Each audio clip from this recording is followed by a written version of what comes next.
Hey, this email is for Fran. Oh, the train's going by. You can kind of see where I live. I live right on the train tracks in downtown Chicago. But David L. Hoyt here. So Fran, you emailed me asking how I make the jumble crosswords. First of all, let me say thank you very much for playing my puzzles and games. I love making puzzles.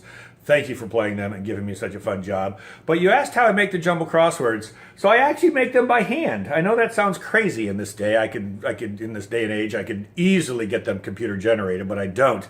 But I have a grid. I come up with the answer, and then I sit back, usually at my local pub called the Red Lion Lincoln Square Pub, and I kind of fill them in. There's kind of a crossword solver that I use, and there's a book that I use to where if I want to know, for example, what words start with C and then the second letter is a C, it gives me all those words. But to answer your question, I think of the answer, I put it on this piece of paper, and then I sit at the Red Lion Lincoln Square Pub, usually with a beer in my left hand and a pencil in my right hand, and I make them by hand. That's it. And again, I easily could computer generate these, but I love making puzzles. So that's what I'm doing. I'm making them by hand.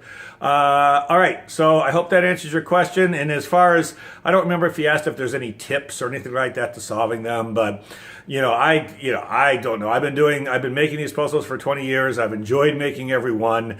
Each one is probably a little different in how you would solve it. Sometimes I'm making them easy. Sometimes I'm making them hard. But the way I do it definitely is all by hand.